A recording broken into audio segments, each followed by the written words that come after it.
خب سلام، خوش آمدید. احوالتون؟ با پارت 2 گفتار 1 فصل 1 12 اومدیم خدمتتون.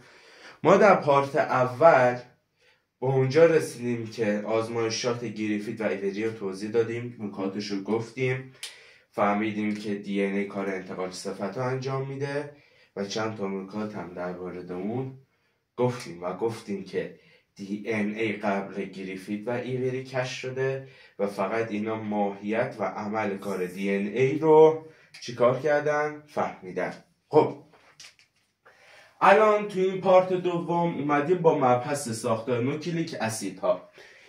خب نوکلیک اسیدها شامل دکسی ریبونوکلیک اسیده یا همون دی ان ای و ریبونوکلیک اسید یا همون آر ان ای و شامل پلیمرهای از واحدهای تکرار شونده نوکلوتیده.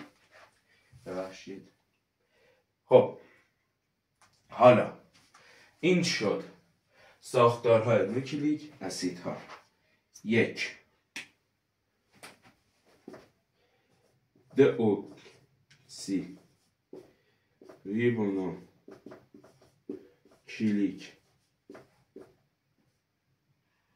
اسید یا همون دی ان ای 2 ریبونوکلیک اسید یا همون آر ان ای و 3 پلیمر های از واحد های تکرار شونده چی؟ نوکلوتیده.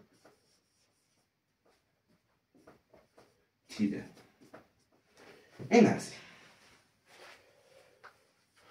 اگه میخواید اینو یادداشت کنید، اگه نه فکر کنم داخل کتابتون باشه تا این بخش.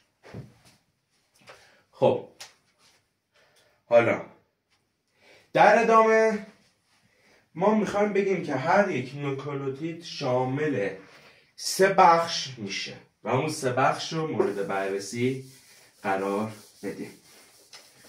خب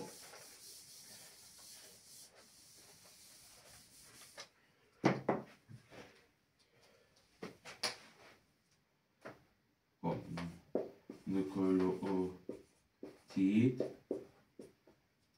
دارای 3 بخش است. 1 بخش اول نوکلوتید قند 5 کربونه است. قند 5 کربونه. خب قند 5 کربونه در دی ان ای دوکسی ریبونو و در آر ان ای ریبوز است. خب پس قند 5 کربونه در آر ان ای ریبوز و در دی ان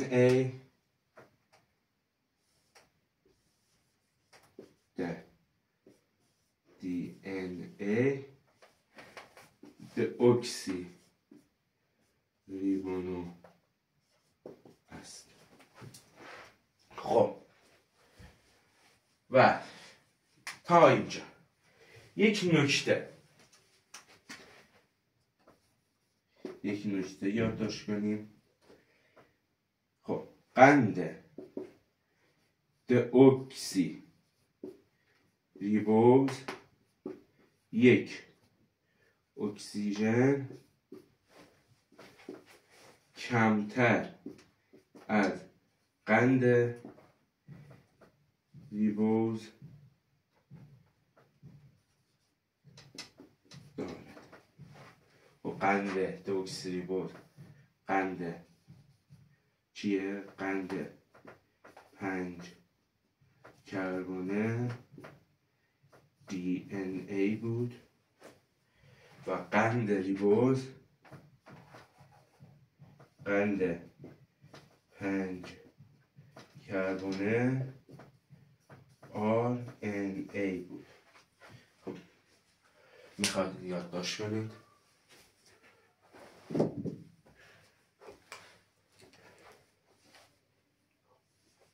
خب این از بخش اول نوکلئوتید ها. خب بخش دوم بخش باز عالیه. باز عالی نیتروژن دار است.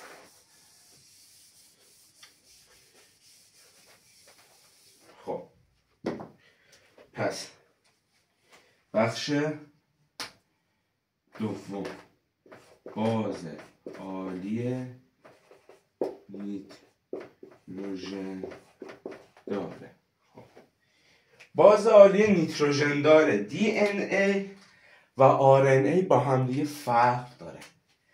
باز عالی نیتروژن دار در DNA در داخل DNA به ترتیب میگم، حالا ترتیب هم ممکن فرق داشته، آدنین، تیمین، سیتوزین و گوانینه. خب بذار من فارسیشم بنویسم. داخل کتاب فکر کنم باشه آدنین، تیمین، سیتوزین و گوانینه.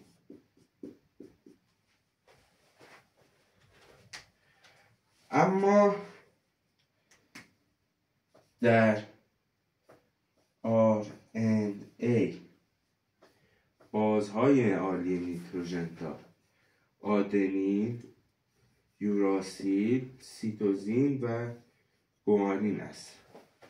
میدونید یوراسیله. خب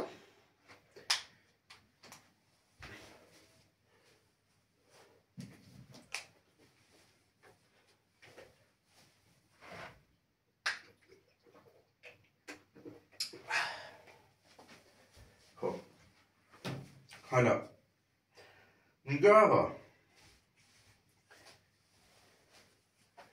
سیتوزین، نکته بگم، نکته سیتوزین و گوانین تک حلقه ای یا چی هست؟ پیریدین. خب ولی آدنین و گوانین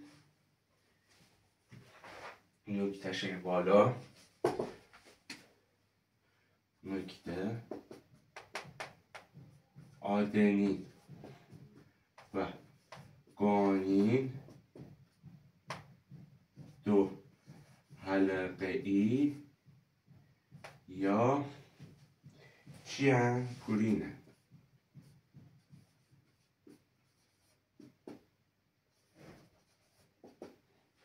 پورین هستن.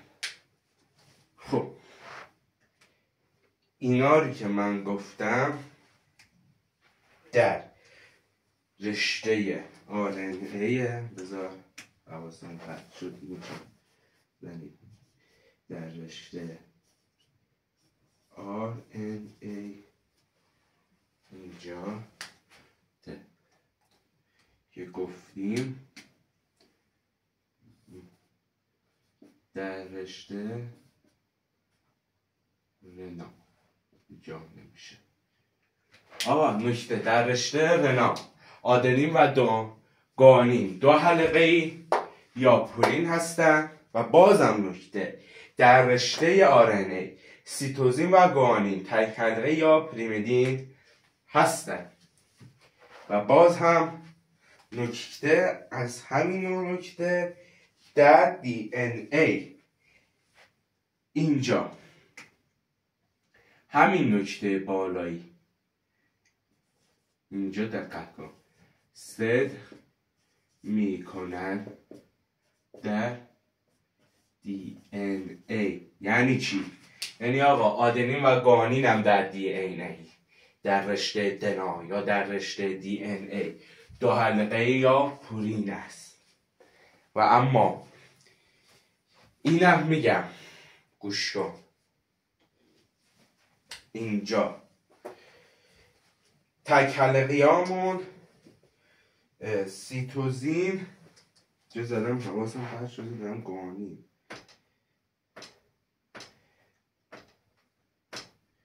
ببخشید اینجا یوراسیله. خب همین نکته رو داری؟ میخوام ازش در توش یه نکته درارم. مثلا نکته گفتیم در رشته آرنه سیتوزین و یوراسیل تک حلقه یا پریمدینه، اما در دی ان ای سیتوزین و چیه؟ تیمینه تک حلقه ای هستن. بذار من اینجا بنویسم و بعد نکته‌شم بهت میگم. نکته در رشته DNA سیتوزین و تیمین تک حلقه ای چی هن؟ پیریمیدینه.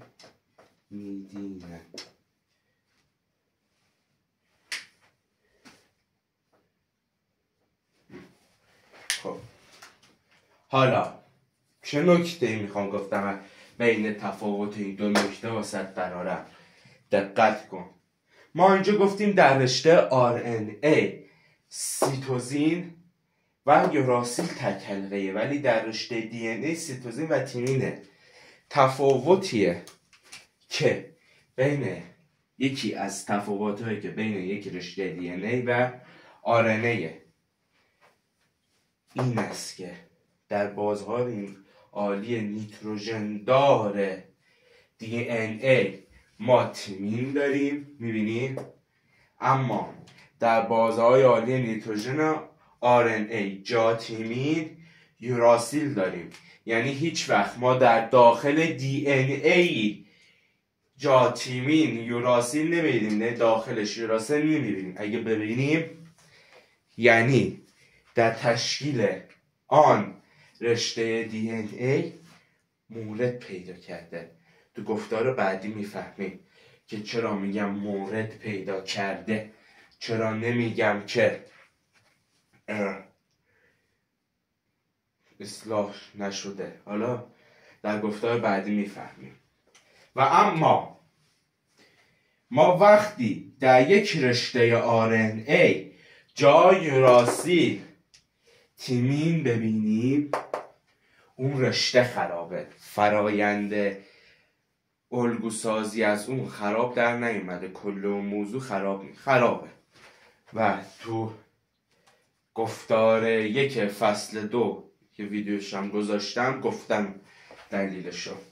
و اون رشته خرابه، عملا کارایی نداره. ولی اصلا کلا اگه جا تیمین در داخل DNA یوراسیل باشه که هیچ وقت پیدا نمی کنید، کلا اون همانندسازی که در گفتار 2 میخونیم غلطه.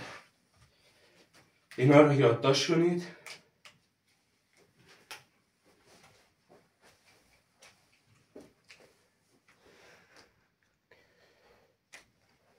خب من اینا رو پاک کنم یا بذار شلوغ میشه، بذار پاک میکنم. بعد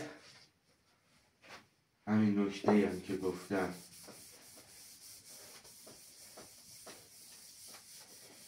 میگم مینویسم که بنویسید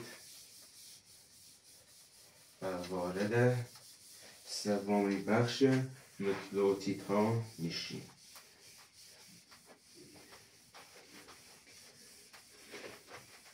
خب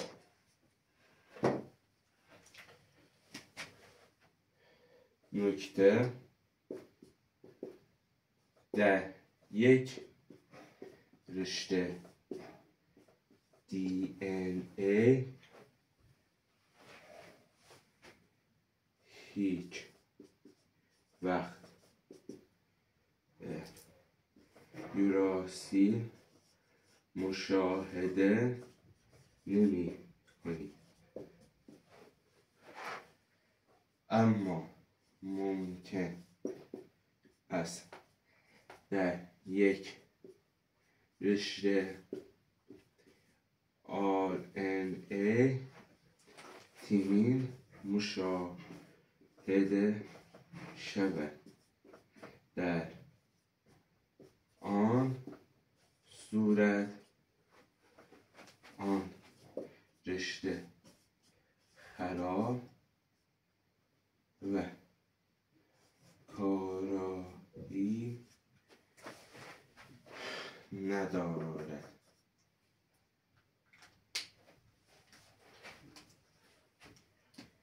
نکته ما در بازهای عالی نیتروژن دار DNA تیمین و در RNA به جای تیمین یوراسیل داریم.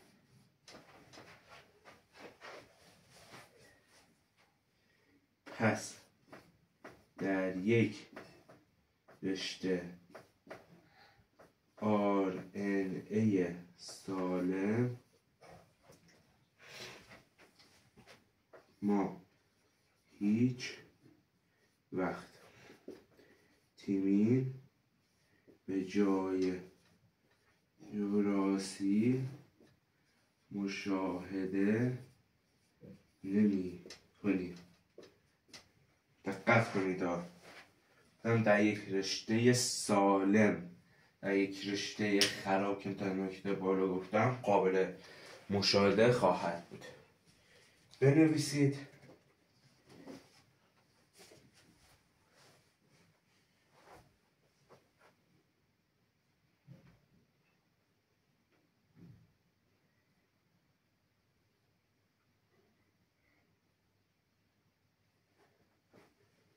خب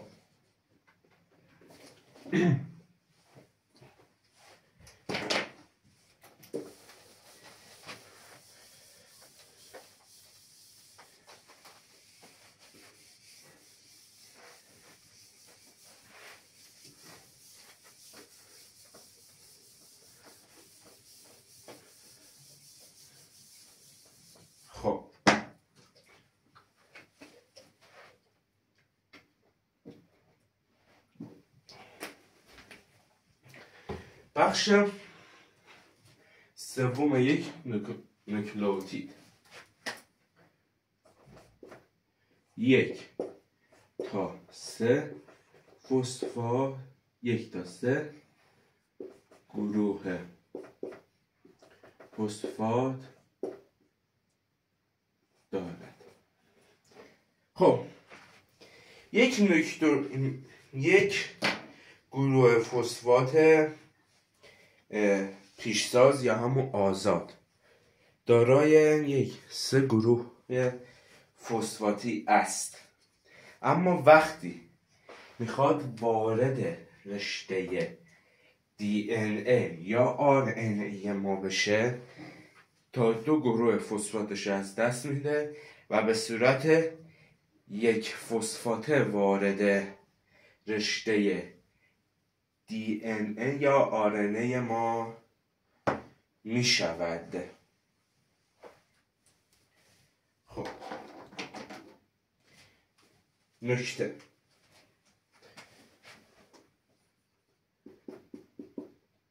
یک نوکلئوتید نوکلئوتید می تواند دارای 1 الی 3 گروه فسفات باشه، اما وقتی میخواهد وارد رشته DNA یا RNA شود، معمولاً 2 گروه خود را از دست می‌دهد و به صورت تک فسفات وارد رشته DNA یا RNA می شود. خب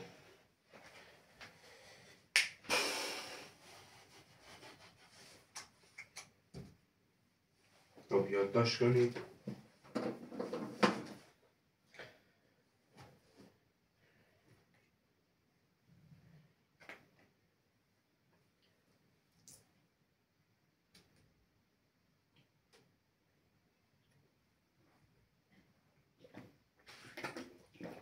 خب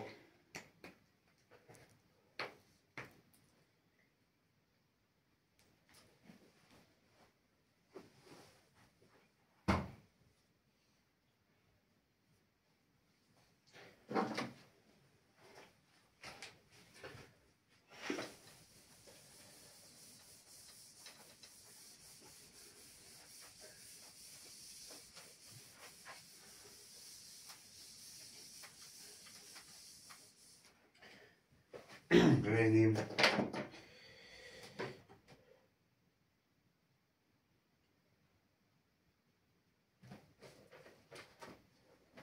خب میگه کتاب گفته آقا برای اینکه یک نوکلئوتید ساخته بشه یک باز عالی تک حلقه‌ای صورت میگیره که یک باز عالی نیتروژن دار داره و به 2 طرف قند آن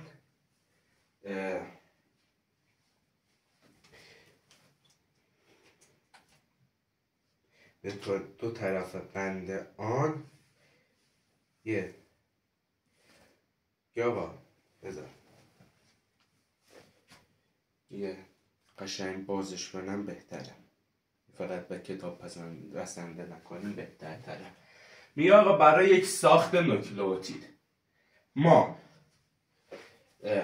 یک باز عالی تک حلقه‌ای صورت میگیره که یک باز عالی نیتروژن دار داره و به یک گروه فسفات به 2 طرف آن از طریق پیوند اشتراکی همون کوالانسی چی وصل شده؟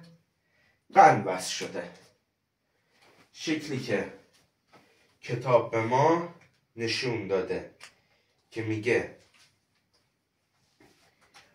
یک گروه فسفات داریم ما که به 1 طرف آن یا به 2 طرف آن قند وصل شده و در پای یک باز عالی نیتروژن دار داریم که آقا میتونه این یا تک حلقه‌ای یا 2 حلقه‌ای باشد و اگر باز عالی آن 2 حلقه‌ای باشد دارای 3 حلقه عالی هست و اگر تک حلقه‌ای باشد دارای 2 حلقه عالی هست. پس نکته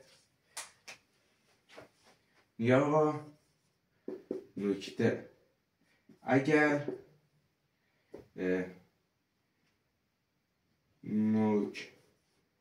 نوکلئوتید تک حلقه‌ای باشه 2 باز عالی داره اگر دو حلقه ای باشه 3 بازه عالی دارد. از کجا میفهمیدین تک حلقه دو حلقه یه؟ برمیگشت به همون نکته‌ای که گفتم. بنویسید.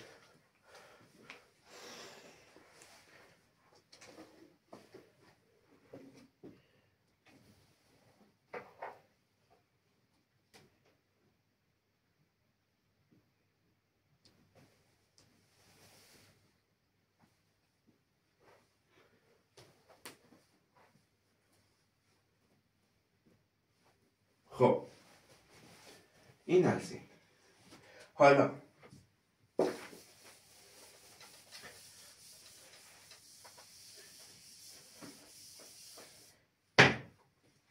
میا ما یک نوکلئوتید میخوایم بسازیم به یه دو طرف قند اون با پیوند کوالانسی یا اشتراکی. با چه پیوندی؟ پیوند اشتراکی. به دو سمت قند اون یک یا چند گروه فسفات وصل میشه و به سمت دیگهش گروه های باز عالی نیتروژن دار. یعنی یه همچین شکلیه که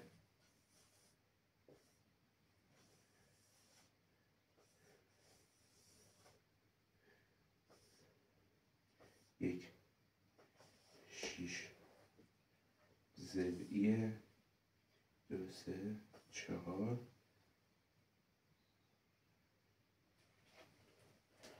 1 2 3 4 5 ضلعیه.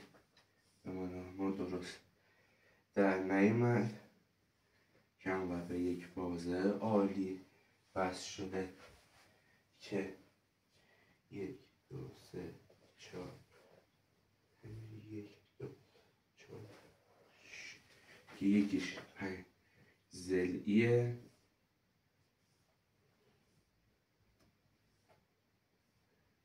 و اونی که اینور چسبیده بهش 1 2 3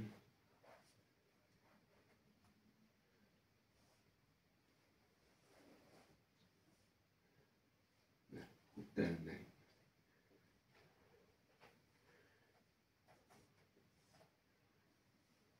1 2 3 4 5 6 ضلعیه باز عالی نیتروژن دار. حالا یا سیتوزین یا آدنین با گوانین شکل. آدنین و گوانینه که کتاب گفته آدنین و گوانین گروه های فسفات رنگش رفت.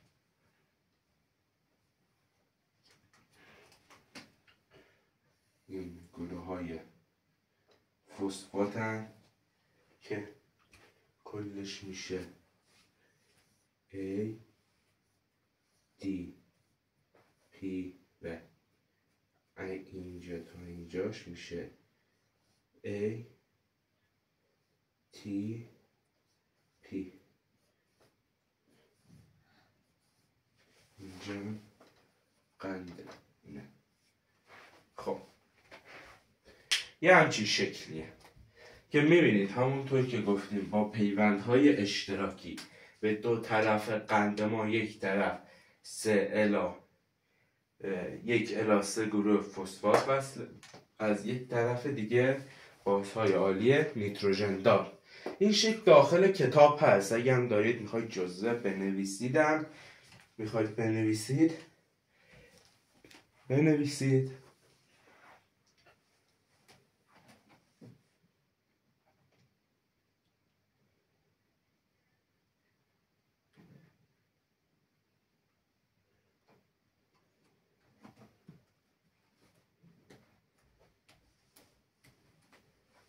خب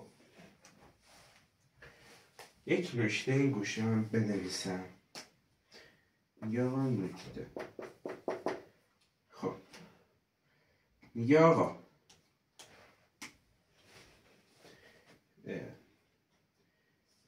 نوکلئوتید ها از نظر قند و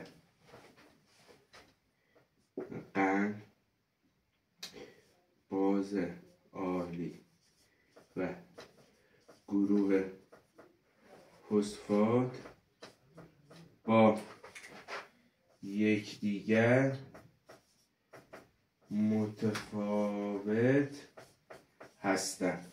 خب مثلا در DNA باز عالی نیتروژن قندش باز عالی آدنین آن قندش دوکسریبوزه همونطور که گفتیم، اما در RNA باز عالی آدنین داره آن ریبوزه.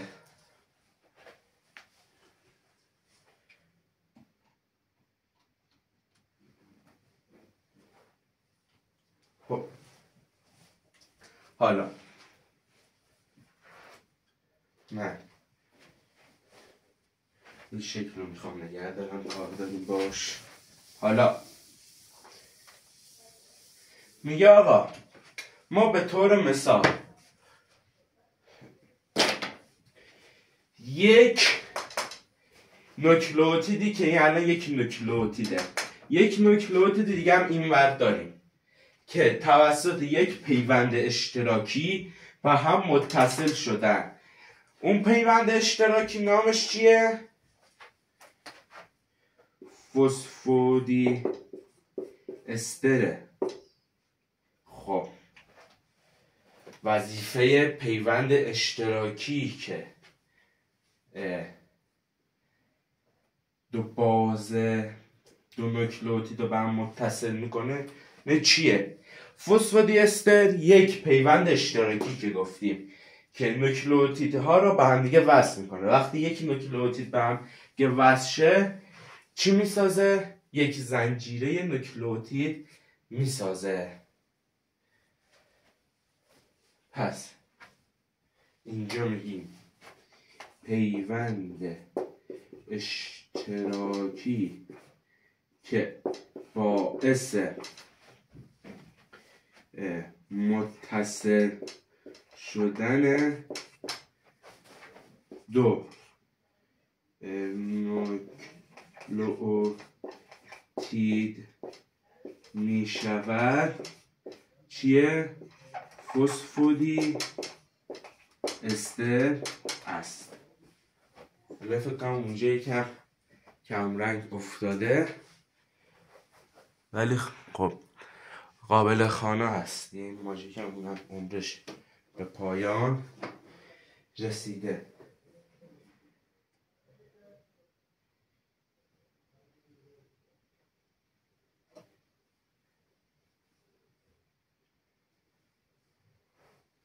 خب حالا میگه آقا تا یک تشکیل یک پیوند فسفودی استر که چیه؟ اشتراکیه میاد عرضم به حضورت که یک فسفاته، یعنی این ناحیه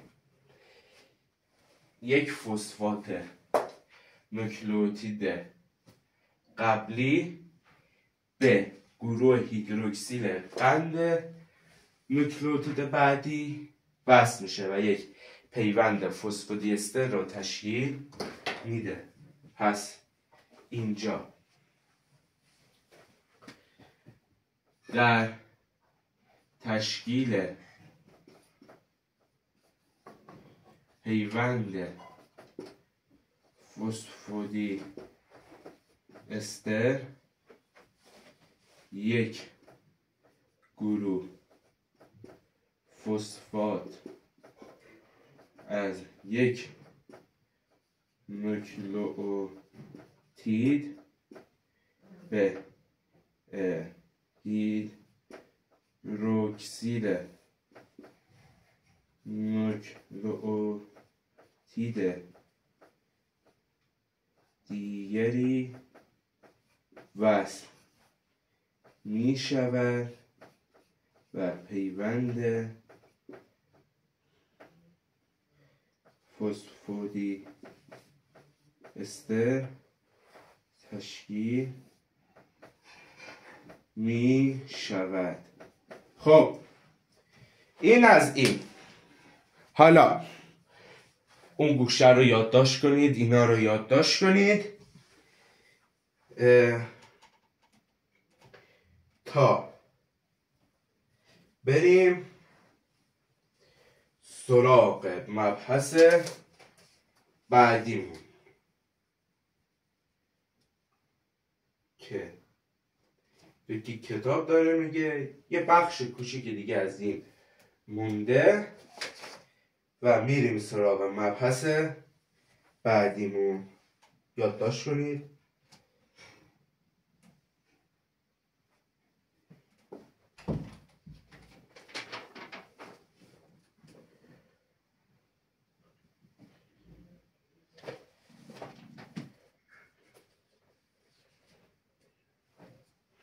خب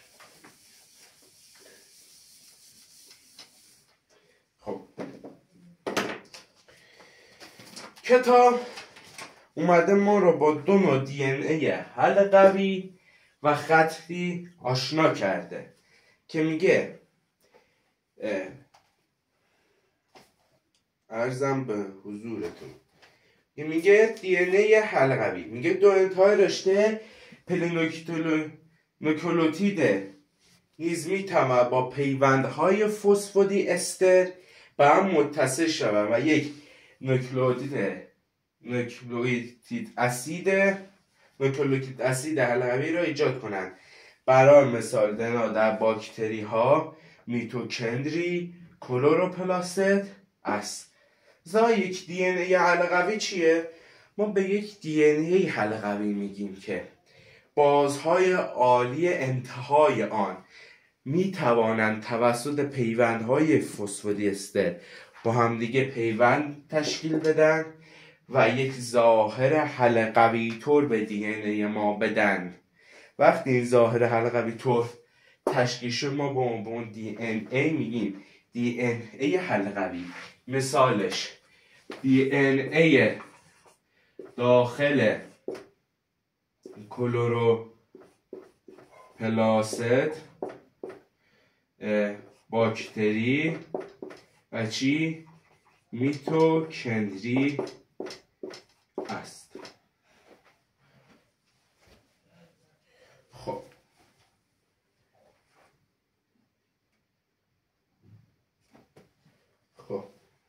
یک نکته قشنگ بگم حالا که وارد بحث دی ان ای های حلقوی و خطی شدیم. میگه آقا در یک دی ان ای چه حلقوی چه خطی، خب بنویس نکته، در یک دی ان ای چه حلقوی چه خطی، خب ما در یک دی ان ای چه حلقوی چه خطی نصف بازه های ما دو حلقه ای و نصف دیگرش چیه؟ تک حلقه ای است. حال کن.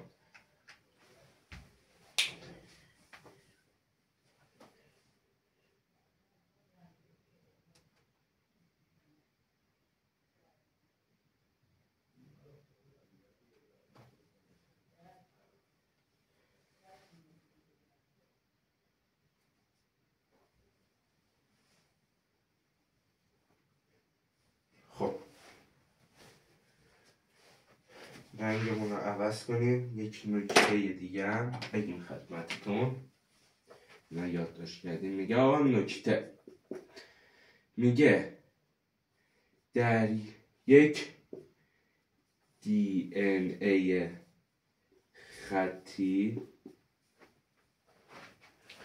به این دلیل میگوییم قطبیت داریم که در سر یکی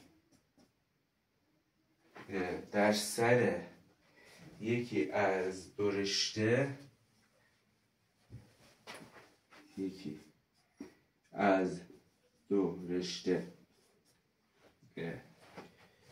فسفر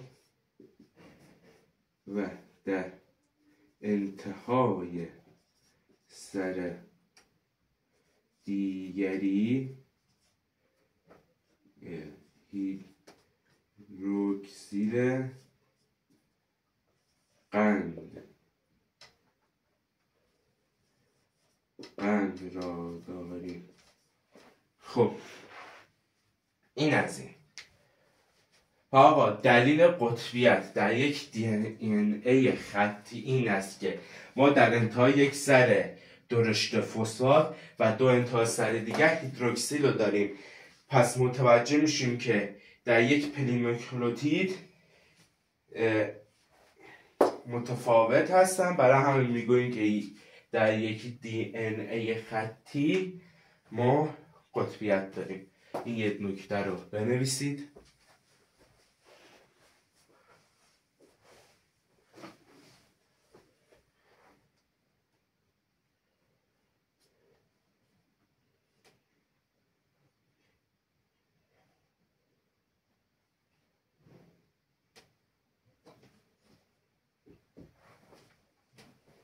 خب نکته بعدی،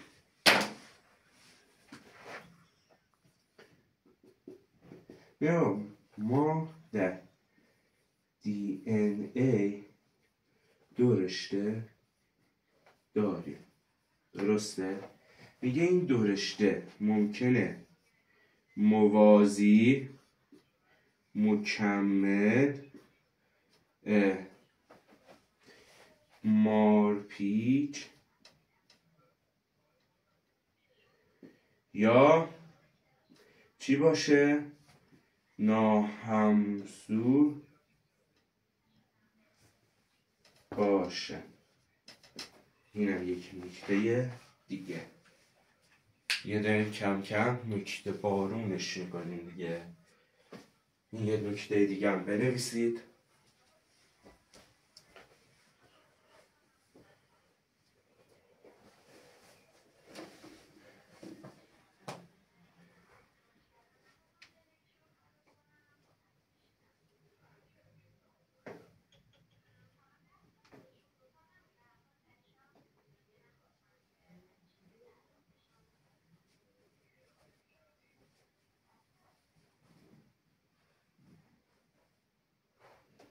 خب یک نکته دیگه در واقع بذاریم رو بگم، چون فکر نکنم مهم باشه. یا در DNA خطی یک سر رشته پلینوکلئوتید که در واقع همون اولین نوکلئوتید ما هست، یک سرش همونطور که گفتیم گروه فسفاته و یک سر دیگهش چیه؟ کربن هیدروکسیله. حالا میگه در رشته مکمل این موضوع کاملا برعکس اینه. خب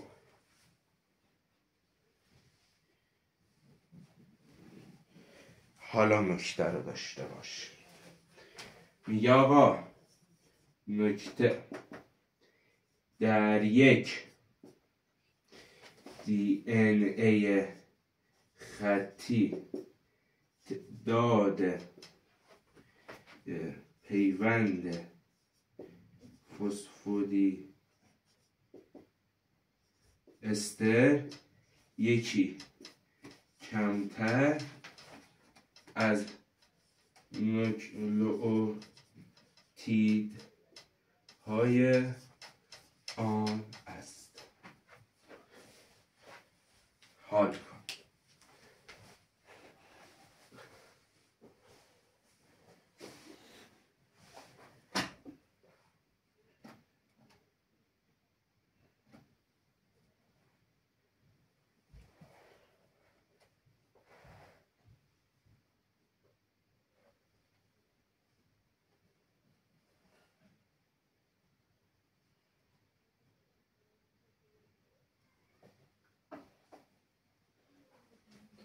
خب اینا نکته ها رو پاک کنیم. خب حالا که دوباره نکته وارون شید،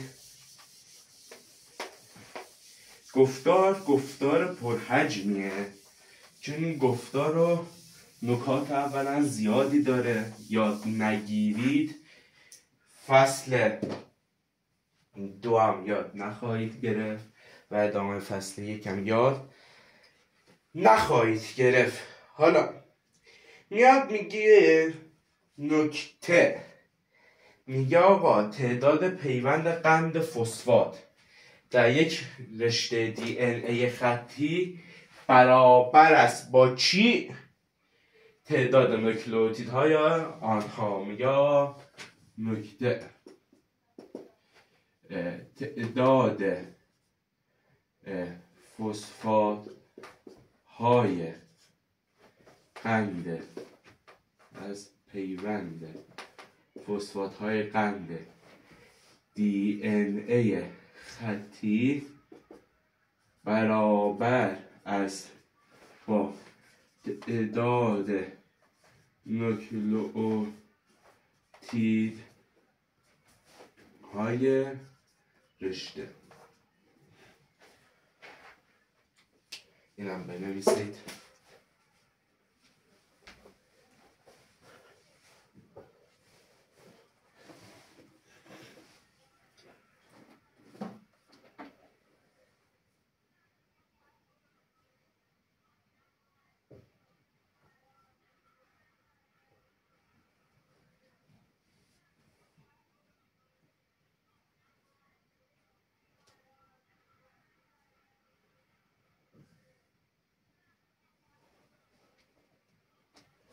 خب یک نکته طلایی دیگر، یا آقا نکته در یک دی ان ای خطی و آر ان ای آن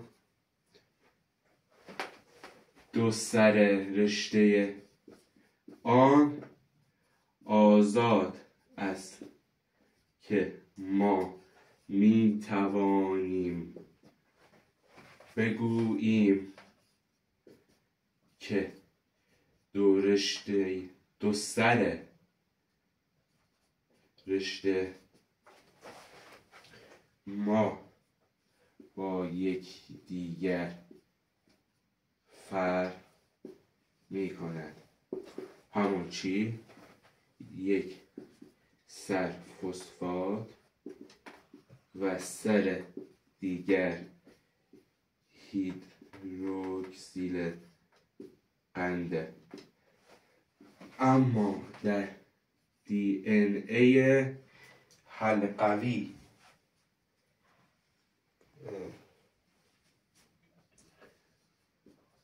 چون سر انتهایی آن، این دو طرفش با پیوند فسفودی استر به سر دیگری متصل است، نمی توانیم بگوییم که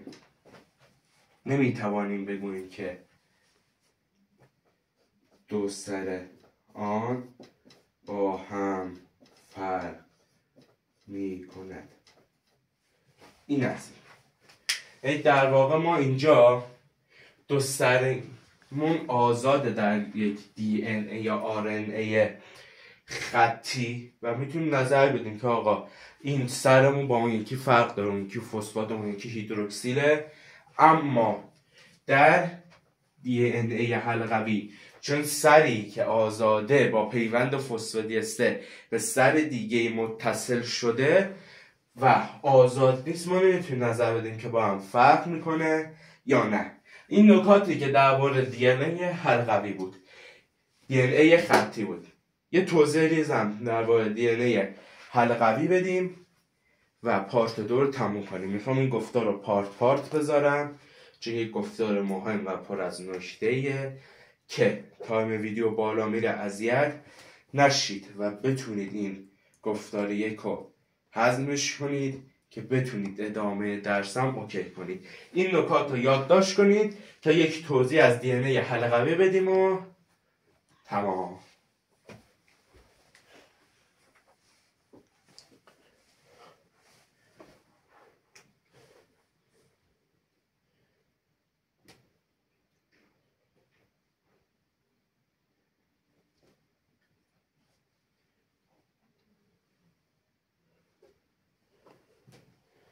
خب DNA حلقوی اصلا چطور صورت میگیره؟ DNA حلقوی ما شامل 2 رشته است، یعنی شامل 2 تا رشته است که آقا میاد اینطوری میشه که یا 2 سر آزادی که هر DNA خطی داشت با پیوند فسفودی استر میتونه به هم متصل شه و این متصل شدن 2 سر آزاد یک DNA به هم با پیوند فسفودی استر که پیوند فسفودی استر گفتیم چیه؟ اشتراکیه. با این پیوند میتونه DNA حلقوی رو تشکیل بده. پس آقا چیه؟ سبز بنویسم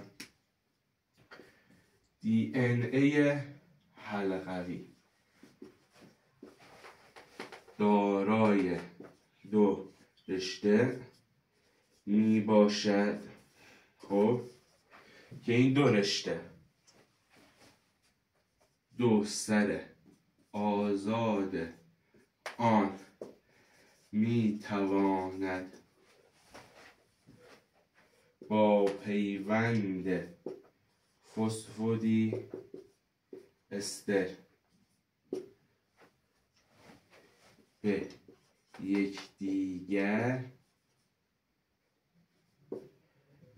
متصل شوند و یک DNA حلقوی بسازند. این از این. خب فهمیدیم که یک DNA حلقوی تشکیل شدنش توسط تشکیل پیوند فسفودی استر بین 2 سر آن با هم دیگه است که باعث میشه یک DNA حلقوی ساخته شه. حالا نکته میگه آقا پیوندهای فسفات قند در یک DNA حلقوی خب 2 برابر نوکلئوتید های آن است و تمام. پارت 2 هم تموم میشه تا اینجا و من یک جدولی داخل کانال تلگرامی قرار میدم که تفاوت بین DNA خطی و حلقویه. اون حتما ببینید و مطالعه کنید که خودش پر نکته است و ما تا برای تلاش برای کشف ساختار مولکول DNA درس دادیم و در پارت 3 این گفتار رو تموم میکنیم. تا پارت 3 خدا نگهدار.